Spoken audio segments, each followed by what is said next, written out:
Questions and answers. You've got Q's, we got A's, Trace. That's how it goes down today on the talk. Business nail talk today. Biz talk. I've got questions. And I'm going to see if you got answers. I got a question. Does my thumbhole sweatshirt bug you? To a degree you can't possibly imagine. They piss me off so much. If you're listening and not watching, Tracy has little holes in the side of her. They're on purpose. It's on purpose. It's made. It's built in. And now that I know it bugs you, I'm going to buy it in every color. You should do it in jeans too, and put like your little toes through. Those are called stirrup pants. Oh, those are a thing. I was like, I invented something. I'm a genius. All right. First question. Okay, Naming your business. Is it especially important for someone in my situation to use the name of my area in the name of the salon, or should I name it something cool? What's your take on this, Trace? So, listen, what the heck is Nike?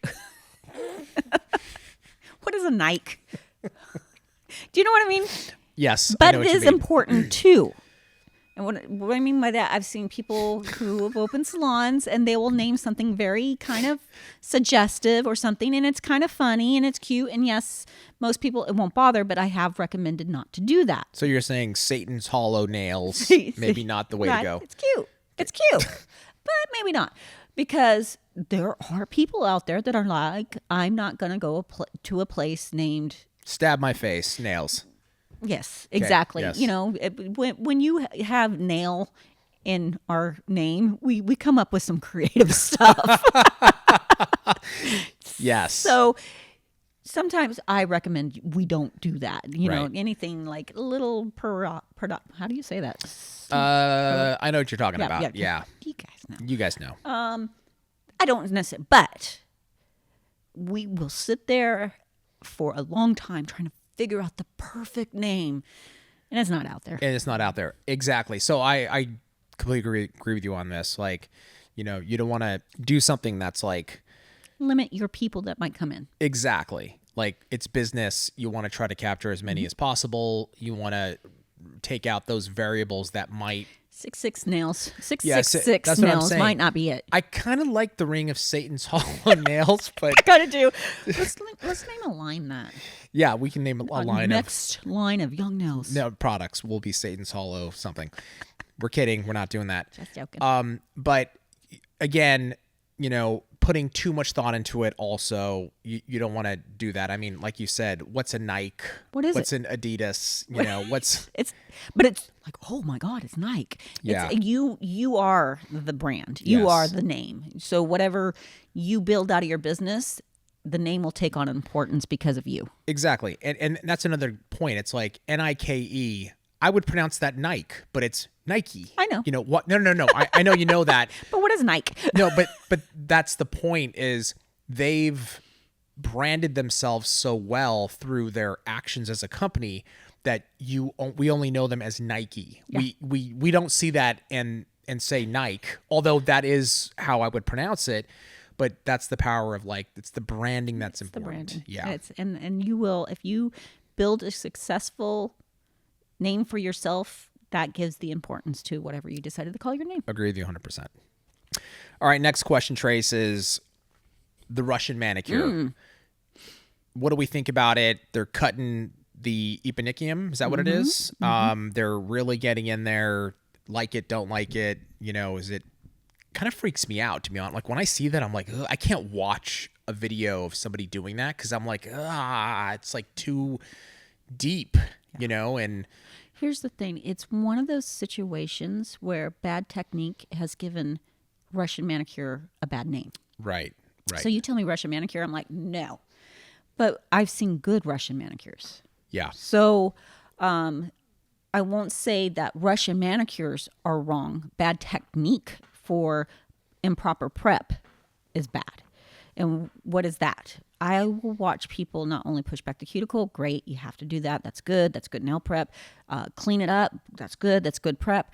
And then they start clipping all this healthy skin, and you see it, like it's red and it's aggressive. And it does create a beautiful cuticle area, right? But what's the potential when we're cutting stuff that really isn't dead. Or you'll see the ones where they take the bit and they start sliding it under. That drives, I can't do it. Yeah. Now, okay, I'm going to go in with nail product after I've done all this. Right. I've kind of annoyed because you see it, it's red. Now the skin's a little annoyed, and now I'm going to go in with nail product. What is the potential? Right. Contact dermatitis. Right.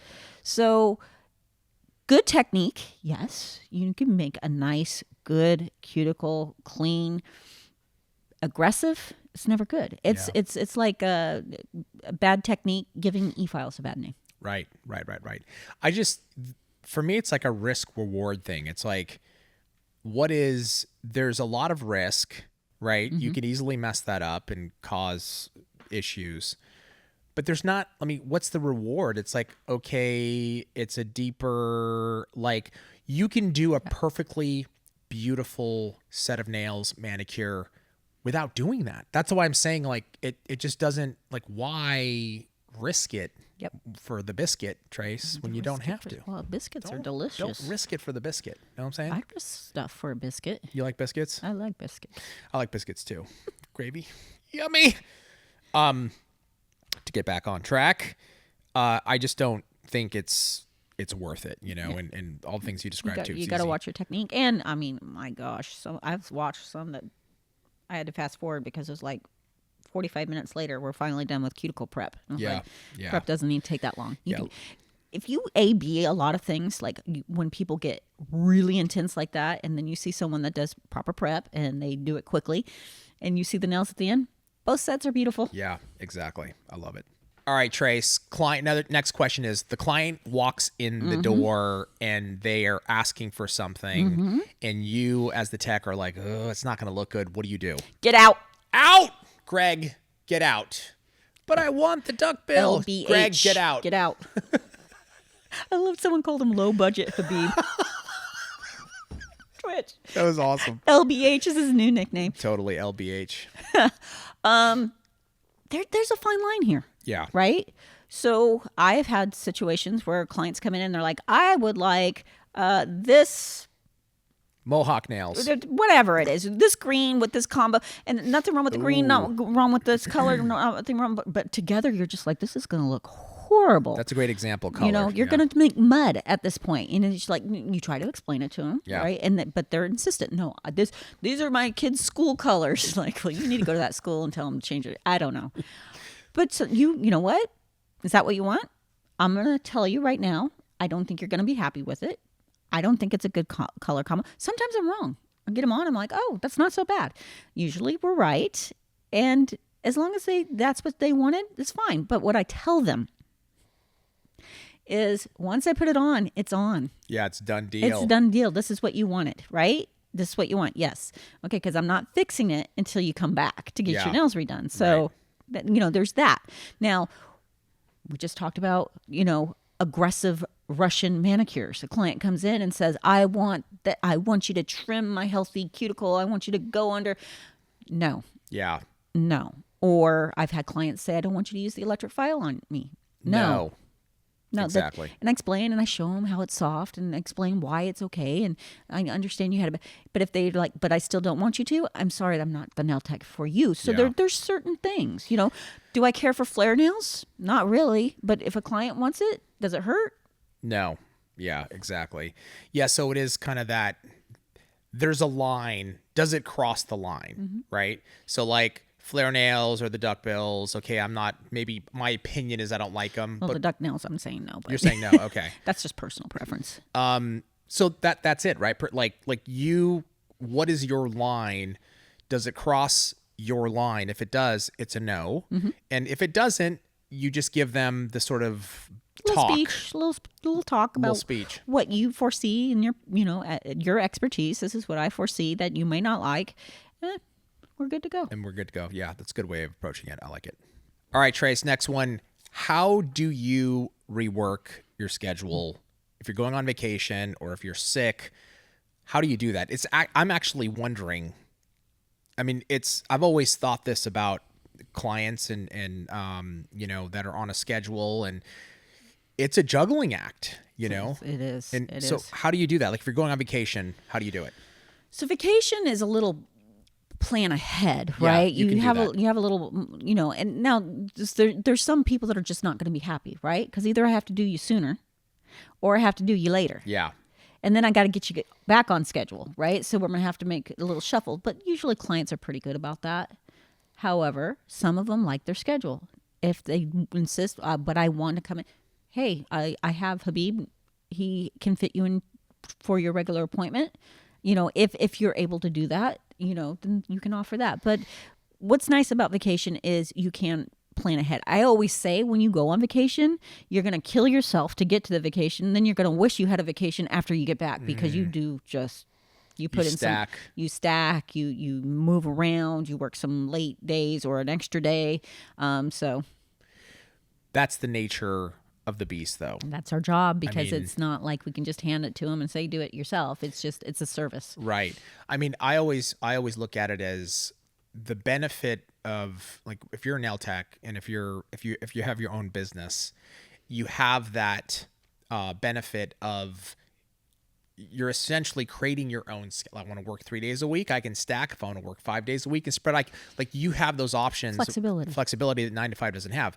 You have that on a regular day-to-day basis. So, and as a business owner too, right? I mean, it's always, I mean, in the beginning when we were building and for many, many years, I mean, going on vacation, what was that? I mean, but then when you build it, it's always like that. Like you go on vacation, when you come back, your email box is full. There's like tons of commit. Like that's the way Stuff it that's is. Now, and here's the thing. I always say we do not ask it with a question. So basically, I'm going on vacation, Habib, this date. Would you like to come a little sooner? Would you like to come a little later? And I then want to come on your vacation, join you guys. Great. Yeah. Greg's available to take your appointment. I already checked it out. No, but I'm going to be with you. Just kidding. Okay, continue. You paying for it. But, so I forgot what we're talking about. Vacation, you're going to basically let them know you can either come sooner or later. It's a statement. It's Yeah. not a question. It's because not a what question. clients will say is like, oh, you're going on vacation. That's great. Now, that's not going to affect my appointment, is it? Yeah, of course. Your appointment did not dictate when I'm taking my vacation. Yeah, totally. Now, being sick is different because it's all of a sudden. Yeah. So it's like, crap, can't- I don't know how long I'm going to be sick. Right. I don't know. I have to call all my clients today. I got to figure it out. I don't really know where to put them because I don't know how long I'm going to be sick. Right. So a lot of times what I would try to do is further into my career where I was making good money, I would just reach out to someone and like, hey, would you be able to cover, and of course I gave my clients the option. And a lot of times they would be like, yeah, I'll just go to Habib today. That's fine. If you could, a lot of times the girls in my salon were busy too, but what I'd have to tell them a lot of times, like, I'm going to have to get back to you because I don't know how long I'm going to be sick. Yeah. And then you got to reschedule them in. Yeah. And again, it's a statement. Yes. It's not a question because clients, when there's blood in the water, guys, I'm sorry, it's just true.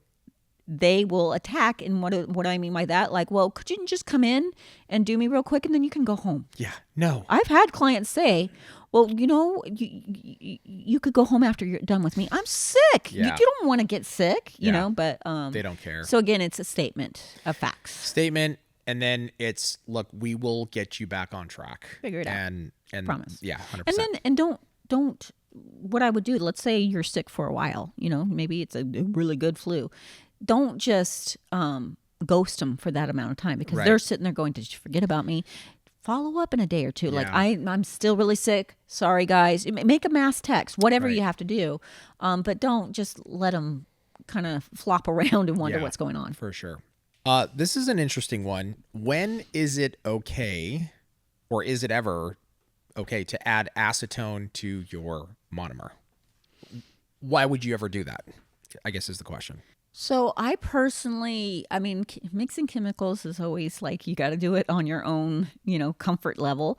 If I'm doing 3D artwork, I'll put a couple drops of acetone in. Why? Because it sets it up faster, and I have zero patience, Habib, Got it. to wait for something to set up so I can push it out to make a petal. So it makes the product set up faster. Do not go, oh, really? And now I'm going to do my nails that way. No, because you've broken down the monomer with acetone and what breaks down acrylic. Acetone. So this is strictly for Small little pieces. 3D art. Yeah. Right. And that it you're not. literally takes a drop or two. It's not going to affect the structure of the nail. Right. Now, also, okay, I have a brush that is completely trashed. I'm going to have to throw it away. You know what? I'm going to try to revive it with a little monomer and acetone. I've tried soaking it in monomer because you know me. I don't soak my brushes in brush cleaner or Right. acetone. I keep them clean. But sometimes you forget. You set it to the side. A little monomer with acetone helps kind of condition it and keep it good and break down at the same time. A little 50-50 action. Only times. Got it. Simple. Yep. Okay, this last question I think is interesting. Should I be mindful about what music I'm using, like on my Instagram or TikTok reels, social media? If I don't play it in the salon, should I be using it there? I think this is very interesting. It's a good question. It's a really good question. I like this a lot because somebody's really thinking all the way through about their business How and they present themselves. yeah, exactly. Now, we always say you should really be yourself, you know, but you also should be. There's got to be some kind of like professionalism. Now, that's subjective to some degree because people would maybe watch me doing a for sale video and say this is the least professional human being I've ever seen on the planet. Yeah. Right. But so I'm still me, but when I say professional, what I mean is like we take care of the customer. We like I'm not dropping F-bombs and cussing. We're responsible organization in total, right? Like all of our business practices are responsible. And then I break away, of course. Maybe you don't think that's professional, but I break away and I like to laugh and joke like we all do here. We love to, and I think our personalities come out that way. I think it does matter on what music you're playing, even on your reels, you know, you should be, you know, just choose. I don't think you should grind 80 years over it, but I think there's a point, you know, of like, what I played in my salon, I think is a great way to test it. You know, I'm not gonna play in the salon. Maybe I won't use it on my reels. So I watch a little TikTok here or there, you know, and I've watched a lot of nail videos, reels, and then also lives, right? Yeah. And they got music blasting in the background and stuff like that. A lot of inappropriate music I consider inappropriate. Does it offend me? No, it doesn't. If you get in my car, you're going to be listening to some thumping, you know? Same. However, I cringe because I'm just like, there's going to be people that are not going to come to you because of this. Right. It's a refined version of yourself, right? Or they got the music thumping and then they're calling the people on the live names and, you know, cussing at them and being rude to them. And it's just like, this all represents what I think you will be like if I came to you as a nail tech. Yeah, this is your brand. You're basically shouting out your brand. This is what you're presenting yourself as, you know. So you're cussing at people, and I know that people are being rude on TikTok, you know, lives. We see it all the time. You know, but it just, there's going to be people who, because there's a lot of choices out there, Habib. It's not like there's not choices. Correct. So there's going to be a lot of people. So does it matter? I think so. You know, there's been times I have reposted mentors videos, but I will be at home, so I don't have the song on. I have the volume all the way low, and then I'll turn it on after I'm done. I'm like, oh crap, delete, because you know, it's saying some things that I just want to put out there. Yeah, I think just simply, you know, you have to look at yourself as a brand. You're a company. You're an organization. Be yourself. Yeah. But you still have to be aware that, like, I don't want to. I don't come on our social media and talk all of my personal business or what I believe in the world, and I don't need to do any of that stuff, you know. And this is my music, which is hardcore. You know, I grew up on hardcore hip hop. It's my favorite. I love it. Or whatever music, you know, whether it's like Pantera metal or, you know, I mean, Maiden, whatever it is. Yeah. Like do you have the right? Of course I do. Of course I do. But I want to create. That's what I like personally. the business is just not about me. It's about making all my customers comfortable. And that's how the point. can you do that? Because music without foul language or whatever is going to make everybody comfortable. Correct. Right? Correct. Music with foul language Right. is not going to make everybody comfortable. So what version do you want to do? Even Habib, in my regular personal life, I cuss. I do use foul language. I do. I mean, if I'm being honest, Habib with foul language on all of our content, or Greg or Tracy, it's going to offend people. So we don't do it. Yeah. You know? Well, for instance, my where I go for Pilates, it's high energy. They play like music with cuss words and stuff like that. It's just high energy. I've thought about it. I'm like, I could never bring my mom here. Yeah. Because of the music. Exactly. So there you have it. You know what I mean? And I think that's the best way that we can answer that question. Subscribe the channel now. Subscribe the channel now. Sub and subscribe the channel.